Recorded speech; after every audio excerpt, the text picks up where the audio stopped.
This is Becoming Her, a podcast for survivors of abuse or assault to share their stories. I'm your host, Emily Kempe, and I'll be having a conversation with a different survivor each week. I want to be sure to include a strong trigger warning with this podcast. The content we discuss includes topics related to violence. Listener discretion is advised. Hello, welcome to the podcast Becoming Her. I'm going to let you introduce yourself. I know you, but our listeners don't. So who are you? I am January, and I live in Bozeman. Awesome. Yeah. What do you do, January? I'm a stay-at-home mom, and I run our irrigation business. Nice. With your husband. Yes. Awesome.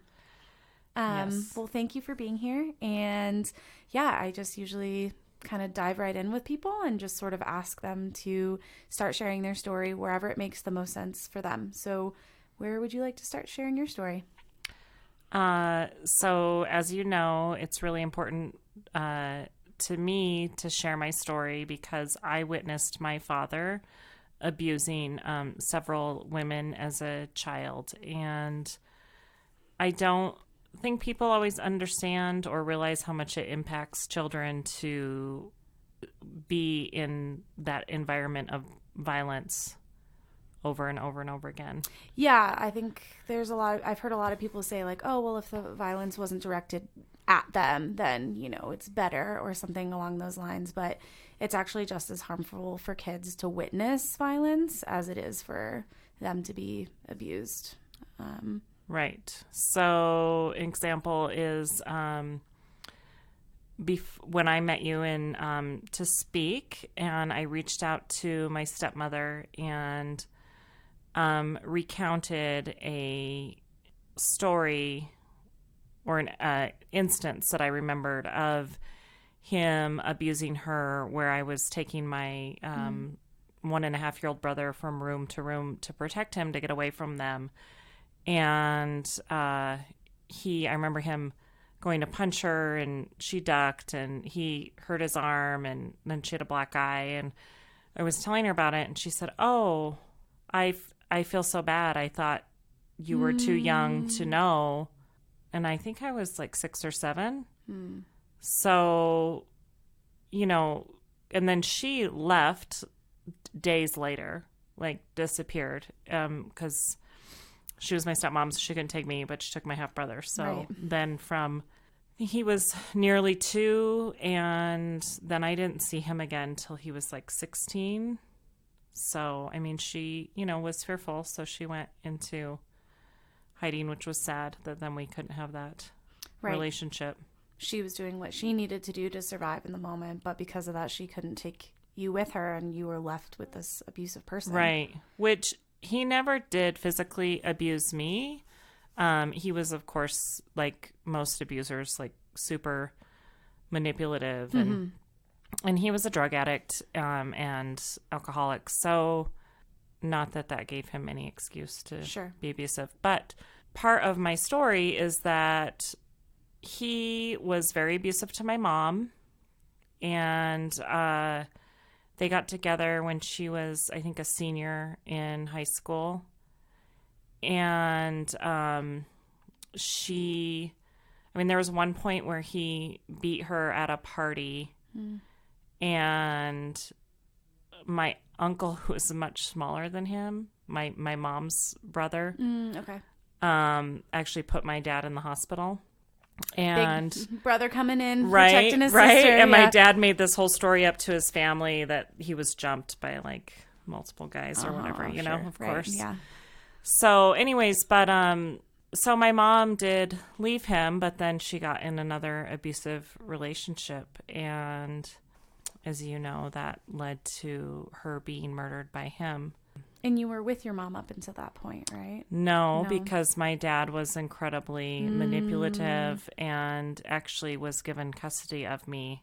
Of course I was young, so I don't know what he told the judge, but this is just kind of hearsay from my mom's mom. But knowing the patterns of abusers, I'm sure that and seeing him yourself, right? And seeing what he was capable of. I'm sure he had some really good stories to tell about my mom to get abused or to get custody of me, even though he was doing multiple bad things. Sure. He stole from businesses he worked for. I don't know, he was just all around not a very good person. So, but unfortunately, my mom went to the next person. I was told she was really heartbroken about losing custody of me, which I think that's a fear of women. Yes. To leave their abusers.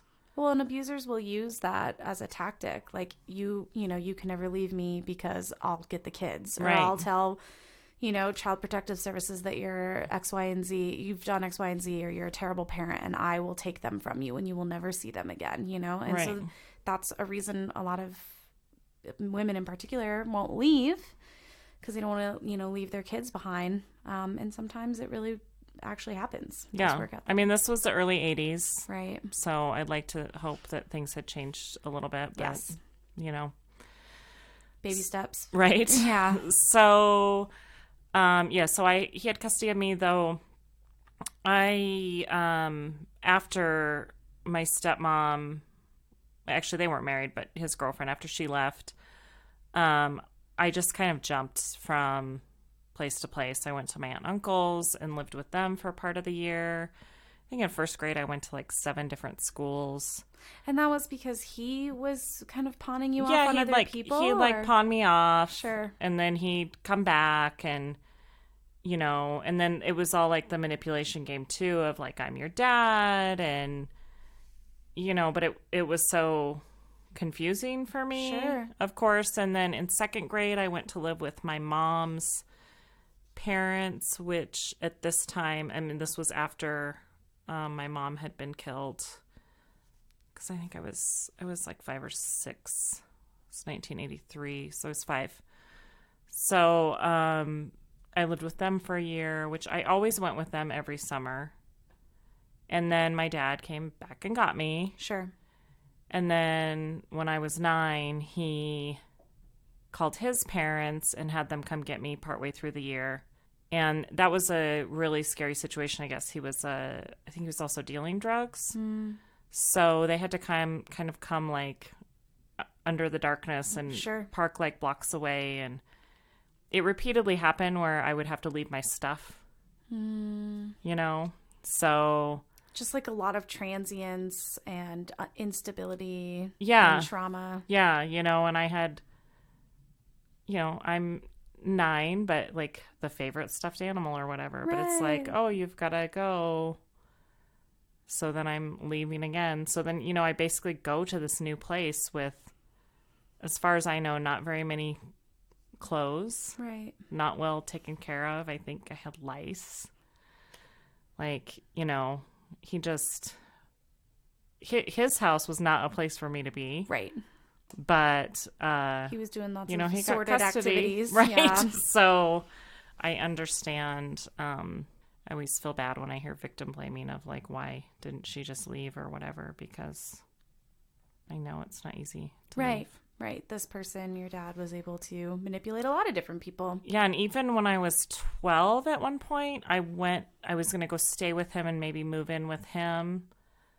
I think I was like 12-ish, I don't know, 5th or 6th grade, however old you are then. And I think I lasted maybe a week, and I wrote a letter to his mom, who I'd been living with for 3 years, and was like, because I was listening to all night, like hiding in my room to him beating up another woman.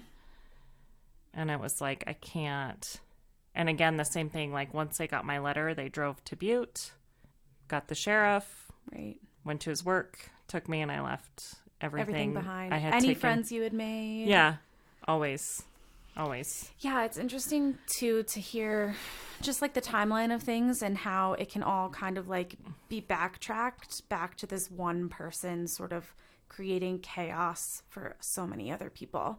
So it's like, he was kind of this catalyst for your mom to have been abused so young and to have had her child taken away, that it follows a very common pattern of her getting into another abusive relationship, which took her life. And then from that moment on, from her, your parents getting together and this abusive person sort of like there's a ripple effect all the way through the rest of your life, especially those younger years of just like pure chaos. Right. Like, so she, I know I kind of jump all over, but she, was in this relationship, and, you know, I don't know a lot about it, but I'm assuming he was abusive before he killed her, because I don't think you just go into that. Yeah.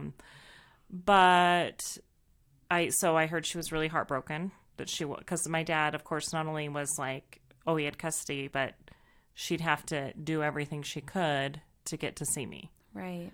So everything was a manipulation. I remember seeing her one time, and after talking to the woman who was, you know, kind of my stepmom, she's the one that allowed her to come see me.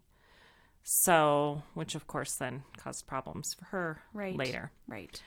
So, I mean, she just she was feeling bad, and her boyfriend, what I've heard, and I've read, when I was 17, I went to the sheriff who worked on her case, and I read the whole report that he had handwritten out. So, she was trying to leave. I heard she was trying to see me, and he said, "If you ever leave me, I will kill you." And he had shoelaces in a box, and he went and got them and strangled her and hit her head on the concrete. And then he drove from Billings to Lewistown and called his buddy whose parents owned the city dump and hit her in the city dump, and claimed that she left with a pimp to go to Vegas and that she wasn't coming back. And people bought that? Well, her mom hired a psychic to try to find her. I don't know that everyone bought it. Sure. Right? Right. But, so she was missing for a year, and they finally found her after a woman came home to her mom after being at a party. And, you know, my mom was 24, so everybody's younger. I think her abuser was a few years younger than her, but came home from a party and told her mom, like, you know, so-and-so was bragging that they murdered or killed Charlene Bacon, and her mom was like, you know, she's missing. We should report Follow this. Up. Yeah, we should absolutely. figure this out. So, you know, it was even to the point where he was. Which is so upsetting that someone would take that as like a point of pride or something to brag about. But I think it speaks to that, just that like persona of power and control, right? That like, look at how powerful I am, is what that kind of bragging sort of says to me. Right. And then got away with it. Right. Look how good I am at this. I can kill somebody in like, you know, this like weird, untouchable, unstoppable sort of high, which is very disturbing. Right. Yeah. So your mom lost her life, and then, you know, even before that, you were with your dad. His sort of abusive personality caused a long domino effect of chaos for you. So I think we kind of, like, jumping forward again, left off, you're now like a preteen, and sort of where do things go from there for you? Right. So as, you know, I felt like I had some stability in my life at that time. Of course, looking back, my grandmother had been in an abusive relationship for many, many years with her first husband. And though she didn't ever lay a hand on me, I witnessed her abusing my cousin pretty significantly. And I think we've talked about before that sometimes, I mean, she was in an abusive relationship for 25 years or something, where he was holding a gun to her head, and that sometimes the person being abused, I don't want to say becomes... Yeah, I mean, well, first, hurt people. Right. So there's always that piece of it. But also, I think people who are being oppressed like that find unhealthy ways to cope with those feelings. And sometimes that's like paying that forward.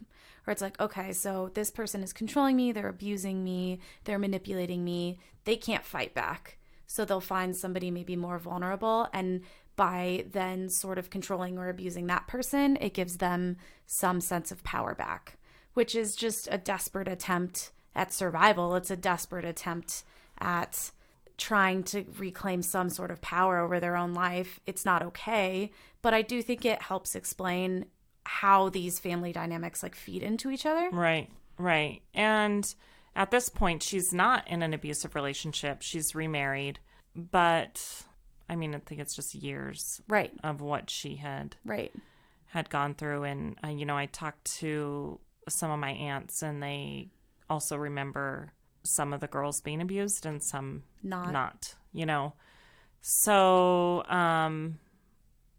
while the physical abuse wasn't there for me, there definitely still was some verbal fat shaming and, I don't know, intelligence shaming. Sure. Just different, and that hurts. Right. Oh, God, and for like a long time, like it's taken me, I finally went to a therapist at like 37, so 4 years ago. And, it's just taken me a long time to realize that I am a survivor and, that I deserve a lot more. So kind of just eliminating toxic people in my life, and my son and my husband are my priority. And, if my other family doesn't like things I have to say, or, that I've shut some people out, then that's kind of their problem. Because I need to heal and move on. And you have a right to boundaries. Right. And as a kid, you're so vulnerable, and to have someone who's supposed to be taking care of you and supposed to be this unconditional support system be the one to violate your boundaries and to like instill this insecurity in you at such an early age. It takes a long time to get the upper hand on that kind of damage, and it takes a lot of work. Yeah, that's exactly it. Like, it is really hard. So, not only her abusing me, but I had a family member sexually assault me when I was 15, 16 years old. And are these all family members on your dad's side of the family at this point? Yeah. You're kind of all with his family. Yeah. Okay. And, it happened a few times. It really affected me because it was someone that was really important in my life, that was supposed to be this figure that I could trust. Sure. And I think that was just like kind of it for everything. I had been in, I must have been 16, a year and a half relationship. You're serious when you're like 15, 16 years old. So in love. And I, figured out a way to like break that off, and I just kind of didn't care about anything anymore. And I started drinking, and it just kind of progressively got worse. And I had one relationship in high school that was supportive and healthy after that, but most of the time everything I did was pretty self-destructive. Sure.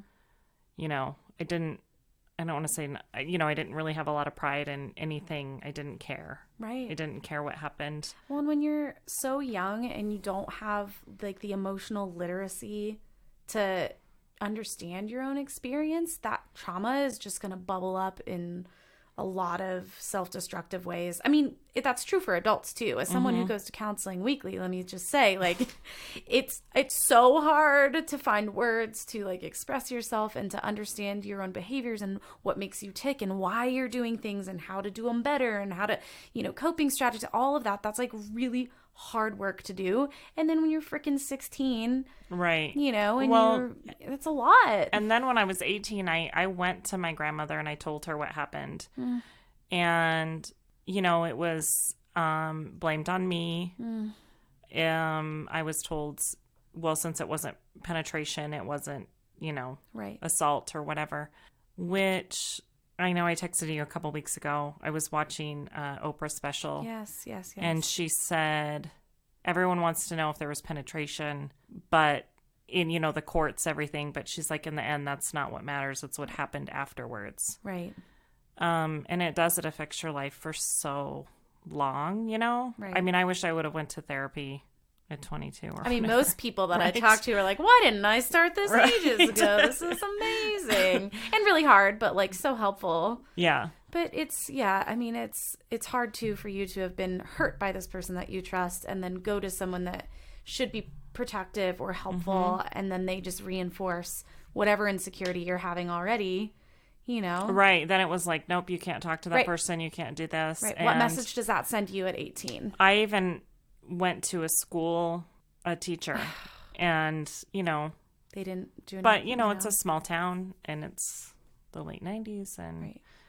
I'm sure they still were probably supposed to report, but didn't. Ugh. I don't know. It was, probably like February of my senior year. Sure. Maybe everyone was just hoping it would blow over. Which it still often gets handled that way, but I do think we have made some strides in that regard in terms of mandatory reporting and taking that kind of things more seriously. I mean, we've got a long way to go, but we're making baby steps. I do want to back up too and just kind of mention that it's interesting that there's just so much trauma within one family, Yeah. So it's your dad, your grandma, your uncle, and then that's being then passed on to your cousins through the abuse that they're experiencing. Right. And it's just like and then it's a family. Within the last year, I was told that my dad also abused at least one of his sisters. And it's like, that was really shocking to hear. I don't necessarily want to hear any more information about what he's done, because I just think he's a piece of shit. Right. And, so at this point, close. Close that door. You get it. I'm definitely done with the, he's my father, so I should love him because he gave me whatever. He's Life? more like just a donor. Yeah. Well, and I mean, you can be happy that you exist and not want to have anything to do with your dad at the same time. Right. He'd call me in high school and he'd be crying, "Oh, I miss you. You're my little girl." And, this whole manipulative game. And it's honestly, when he died, it was like such a relief to just know I don't have to deal with that. Right. And I have a son that doesn't have to deal with that. Right. Because I did always say, I remember even thinking at like 20, if I ever have children and he treats them the way he treats me, he'll be out. Right. Like lying. But for some reason, I let it continue on. Because it's complicated, because it's complicated, and it sounds like he was very manipulative, and so if someone dies, it's very final, and it's like, okay, that's like definitive closure, right? You can move on. There's no risk of that person coming back into your life and messing anything else up. Like, you can just kind of like put a stamp on it and get out, send it off. It was so many years of like, oh, he's your dad, you should love him, blah, blah, blah. And even if you didn't feel that way, hearing those messages from other people has to be confusing. Being like, should I feel that way? Yeah. Why don't I feel that way? Well, I guess I'll try to feel that way. He never laid hands on me. Right. Because, the verbal abuse isn't supposed to be. Right. Because that's not as bad. Painful, yeah. Right, exactly. Yeah. Yeah, so flashing forward again, so high school. And then what has your journey kind of looked like in your adult life since then? So I was still pretty destructive in my life. I did get married at 21 to a man that was 8 years older than me. I think I was looking for something that I never had. Sure. He seemed really mature and put together, but wasn't. Sure. Shoot. But when you're 21, 28 sounds so old. 29 so sounds so old, right?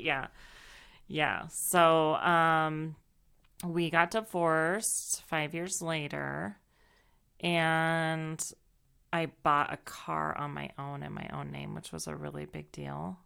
So I felt like my late 20s, I finally started kind of getting things together, like figuring things out and growing up and realizing that I didn't have to be what I thought I was. I can't think of the quote exactly right now, but I just went away on a women's retreat to Ecuador, and it was really powerful and life-changing for me. And Jackie Norse, who was leading the retreat, gave us all journals, and mine said something to the effect of, like, I am the two most powerful words that can shape your reality. So, instead of being like, I am a victim, I am fat, right, I am stupid, I am not outgoing, like whatever I had heard for years and years. Like now I'm like, that really hit home for me when I got that this winter, because I was like that's what I think I've been working on since my late 20s, but it was so much of that negative talk in my head. Right. And, starting therapy 4 years ago, joining End the Silence, speaking at Taste of Haven, all of that has just been like a kind of culmination up to this is what I am, and I am a survivor, but I'm so many things. Like I'm a mom and an adventurer and awesome. Yeah.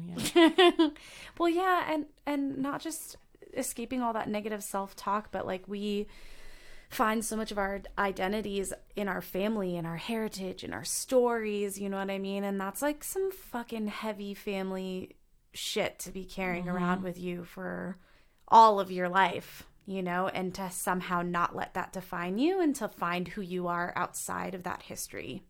Yeah. It's so much, people always say, oh, like breaking the cycle, but that's just, I really do want to be something. I think every mom is like, I don't want to be like my mom. Right. Unless, because obviously we're all going to make mistakes. Right. I'm sure my son will someday be like, I'm not going to do that thing that my parents did or whatever. Right. We all need to go through therapy to unpack our mommy and daddy issues. Right. That's fine. Right. But, yeah, I just want so much more for my child than I had to grow up with. It was, and all kids deserve more. And I don't know how to do it, but I just want to help all those kids in the valley that have been left behind. I know. Because I just think of everything that they've witnessed and gone through. Yeah. And I know how painful it is. Yes. Yep. And how hard it is to break free from those stories and that trauma. I want to back up and ask you about your son too. Were you afraid to have kids, or were you like excited to have a kid? I was excited when my son was born. He was super preemie, and it was really scary. And I'd been on bed rest for a long time. And neither one of us, we both nearly died. So, that was a like very traumatic experience. Gosh. And a lot to kind of heal from. But I think when he was 3, I spanked him, and I felt really, really bad. He is what brought me to therapy. I realized that I was kind of starting to go down this road that I didn't want to. Sure. We all kids are hard. Like having kids is really hard. Don't know if I want to do that. And they all have their own personalities. Right. But I don't believe in spanking. And when I spanked him, it did not make me feel any better. Sure. And it didn't make him feel any better. Right. And so between that, and then I went to a doTERRA party and drank a lot of wine. And then drove home, and I was like, and I woke up the next morning, and I was like, how did I get here? And I was like, holy cow, okay. So I started reaching out to some people, and then I was like, I need to go to therapy, which it's actually not the first time I tried therapy.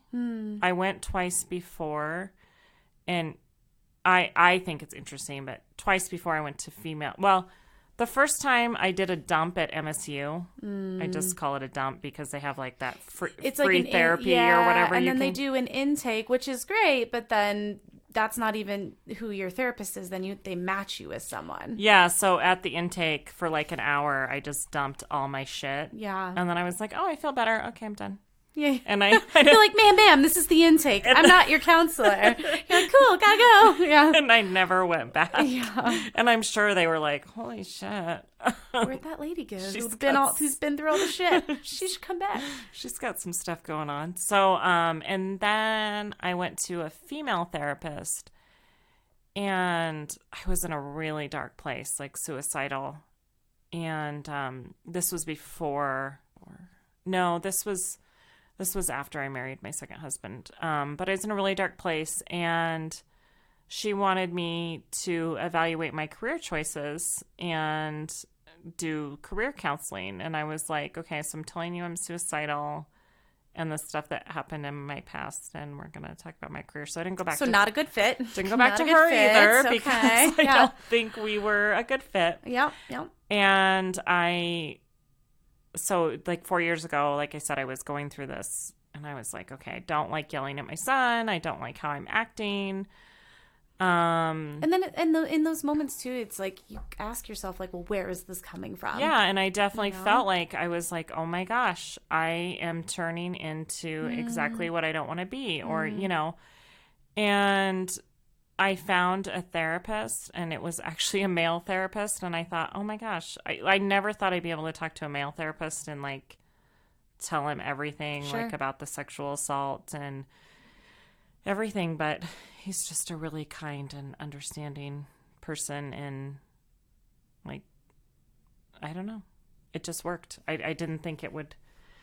Well, and I think be a fit, but I think that's a really good point too, because you are not the first guest on the podcast to talk a lot about like therapy and how helpful it's been for them. But it's also important to point out that, like, sometimes you have to try out different people before you find the right fit. So don't quit, because like you will find somebody who's a good fit for you, but it might take a few tries. Yeah, I just told someone that I met a woman on the retreat I was on, and she had some things going on, and I was like, you should look at getting a therapist, but don't quit. Right. I mean, if you don't feel like you're jiving with the one you meet, then find another one. Right. Because there are a lot. Right. Or too, that like therapy is often work. Even, yes. It's not always. I even find myself, and I've been going to the same counselor for like 2.5 years. I love her. Right. She's amazing. We're a great fit. But there are weeks where I'm like, I don't want to go. And that's when I'm like, and that probably means I should go. Right. And I always walk away feeling better. But that resistance is not actually because I don't like it. It's because it's hard to like face your own stuff sometimes. Yeah. That's like, I'm doing PT right now, and he made me do a split squat, and I hate them. And I hate them because they're so hard. He's like, you'll thank me later. That I don't want to do them. Right. So I mean, it's not, that they're exactly the same, but it's just doing things that are hard. Right. Exactly. We're working on a growth mindset in our house, and Jack will be like, oh, it's too hard. And I'm like, we don't do hard things in this house. And he's like, okay, fine, I'll do it. Well, and I think the times that you experience the most growth are when you're pushing yourself outside of what is totally comfortable. Or if you get stuck in a rut and you're just doing the same thing and you're feeling the same way, you're never going to feel differently by continuing to do the same thing. Right. And that's hard. That's hard. It's hard to break those kinds of patterns. But it sounds like you have been able to do that, and you've been really working towards it. I still yell sometimes. Right, yeah. You're a mom. Because moms yell.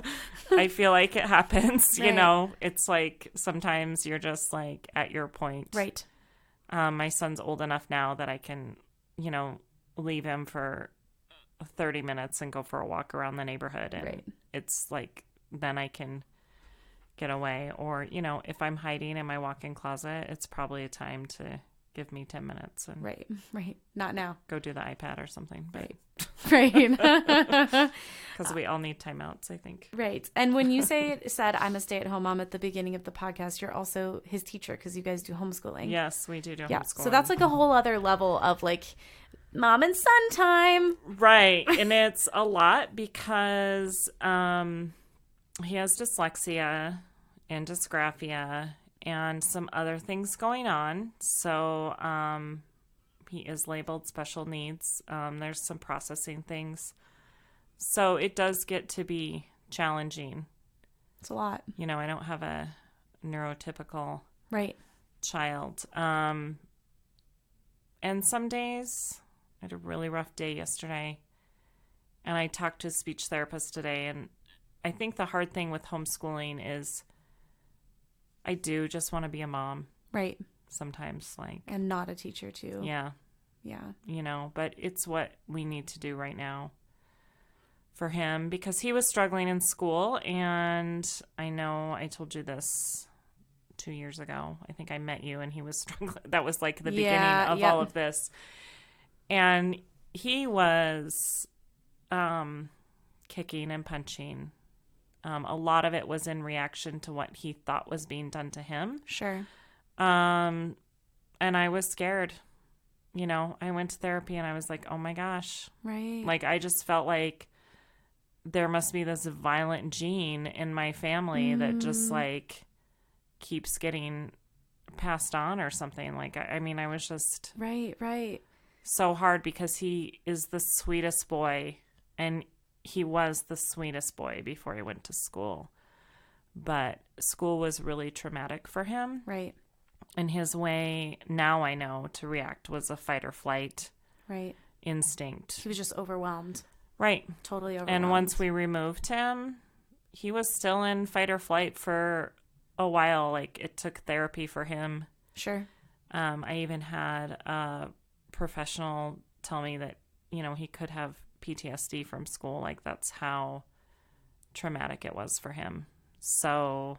But also let me just time out too and say, like, how beautiful that you, well, first of all, that no, it's not a violent gene that's been passed on. So that's kind of relieving. And also that you as a parent are willing to do whatever it takes for your son to make sure that he is happy and healthy and whole. And even though you didn't get that and your family history is so different, and even the challenges that he has now, he still has his parents who have the language and who have the awareness and who have the resources. And a lot of those resources is love, you know, and safety and stability that you can like do that for him. Mm-hmm. Yes. It's very beautiful. Yeah. So that's where you are now. I try. So he's all sweet again. Yeah. I've met him many times. He's adorable. And he loves my dog, so he's my favorite. Yeah. We're both really focusing on stepping outside our comfort zone. So when I did the retreat, it was in at the base of Cotopaxi in Ecuador, and I did a ropes course, which was absolutely terrifying for me. Though I realized later, because I was actually like paralyzed with fear, like I was hugging a pole at the very end. I had like one more section to do. And they actually brought the ladder over because they're like, she's not gonna make it. Yeah. And I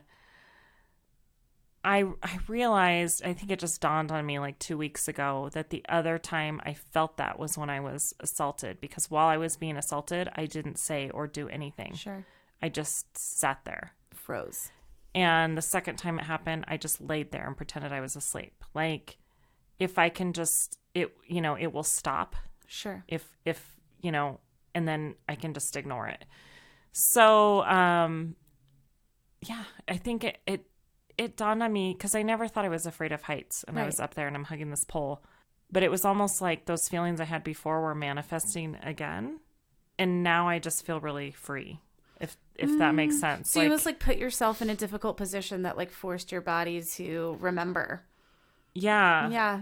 That's really, yeah. You can get what's called like a body flashback. So it's not like of a memory, but it's like your emotions like coming to the surface in fight, flight, freeze, or appease, like those 4 survival responses. So you had put yourself in a, you know, in what your mind was perceiving as a dangerous situation. I mean, you're like up in the air, you're flying around right by harnesses and stuff. And so, yeah, sometimes I think putting yourself in that vulnerable position, it's really easy for your body to like, you know, for shit to come back up. And I remember saying, I can't, which I tell my son he can't say, you know. You're like, I'm a hypocrite. But I'm like, I can't, and I'm crying, and, you know, it's, like 30 feet in the air, and for some reason I was leading too. I was like, I'm going to lead. So Jackie, who was really leading the group, came to me, went by me, and as I'm saying, I can't, you know, she's like, you can. And I don't know.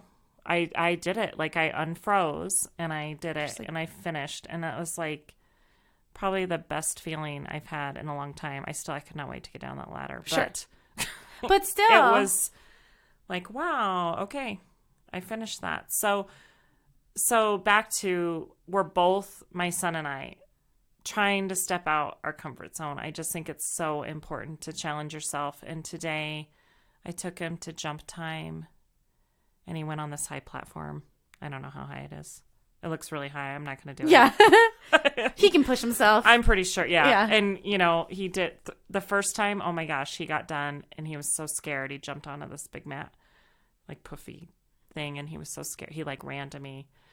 And like this like look of terror when he got up, and I was like, good job challenging yourself. You don't have to do it again. And he's like, no, I'm going to do it again. And the third time he did it, I mean, I was doing something else and I turned around, he's up there a third time, and he got done and he's like all smiles.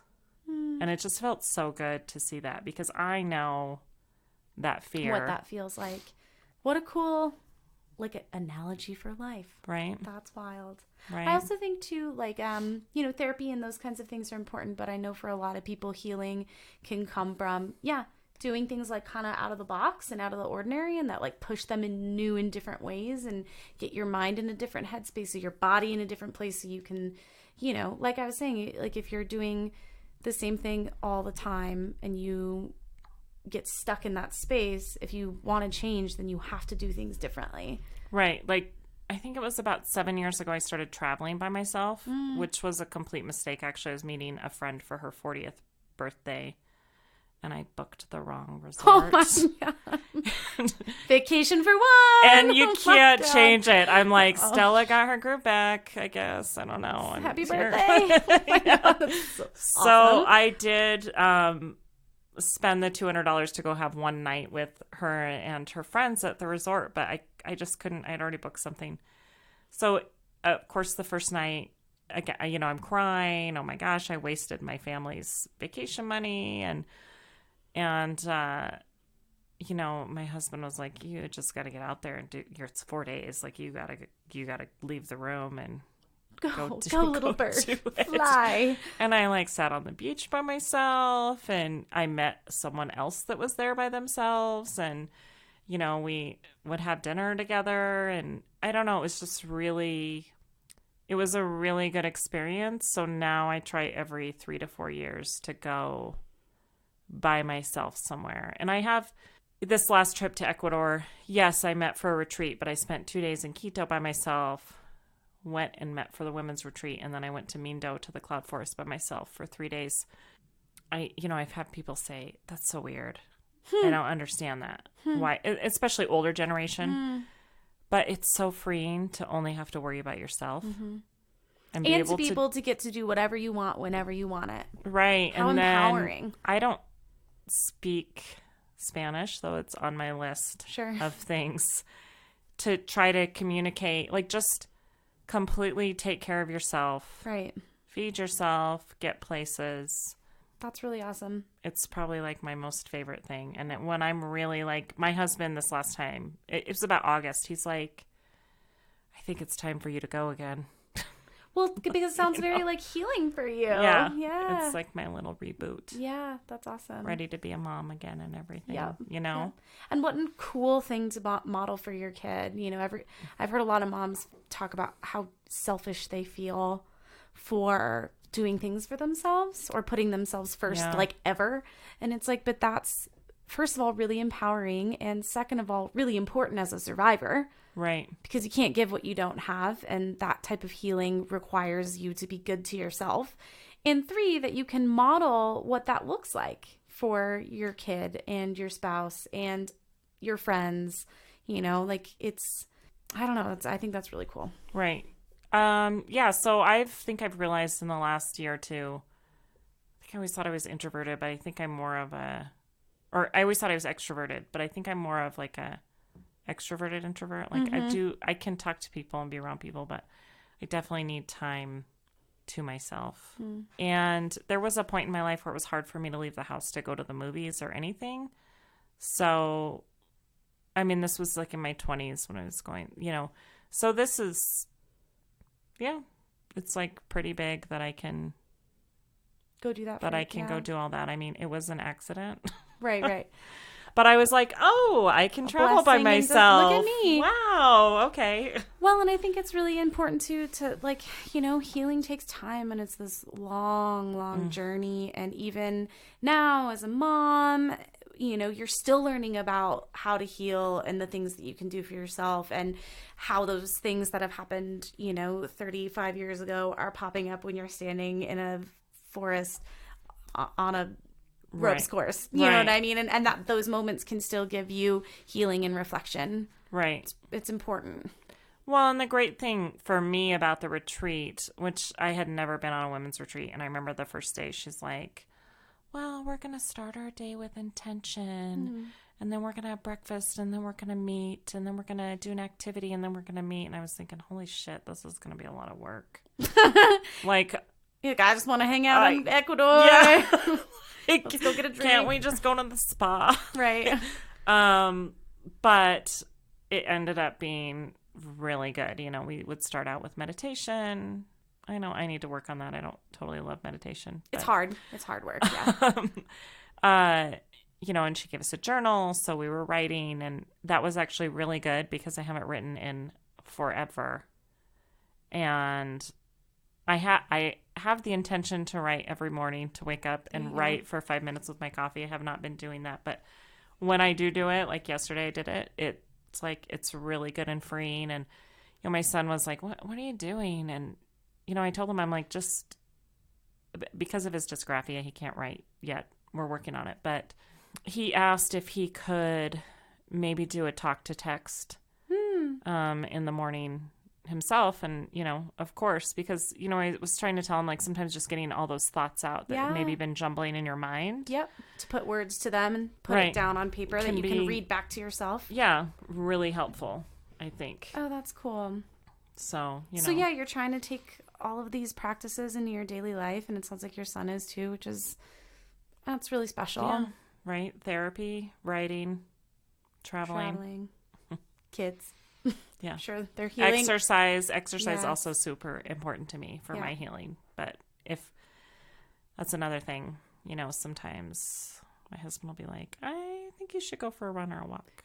And I'm saying that in the nicest way. Right. For you. Like, I want you to go get recentered or do the thing. I want you to go take care of yourself is what that means. But, so, well, thank you for all of that sharing and for all of those, I don't know, personal kind of things that you do for yourself. I think it's really helpful for other people to hear, like, what others need to do for themselves to give them ideas about what they can do for themselves. And so I always like to end the podcast by just asking whoever is on the podcast to, if they share like one thing, if you could, with a survivor who might be listening, like what is one thing you would want them to know or think might be helpful for them to hear?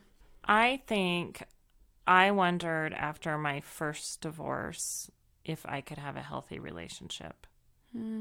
I just didn't know if it was possible, but it is.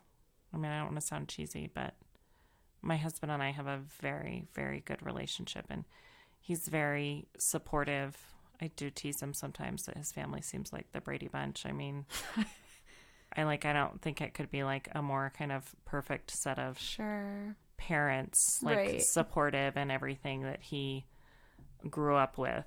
You know, he also has dyslexia, but they made sure to get him help in the 80s, which... Wow, very progressive. Right. Nobody even knew what dyslexia was at that point. That's pretty cool. Yeah, so I don't know. I don't know how I found him, because sometimes I just think I was actually only separated at the time we met, and I didn't want to be in a relationship.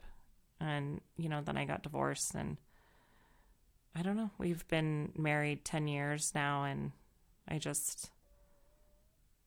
I mean, I've surprised myself. Like, I'm not trying to damage the relationships. That's not what I'm looking for. Like self-sabotage? Yes, sabotage the relationships I was in. You know, like I wasn't deserving of, like, being loved in that way.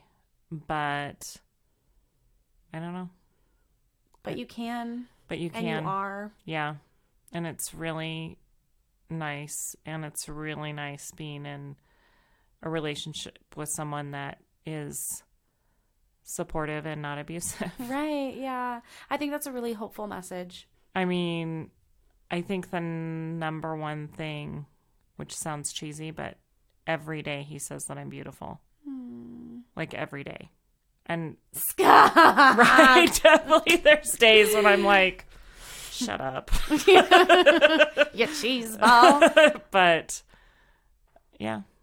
Yeah, I love that. I mean, it's just it, and like he means it. Right.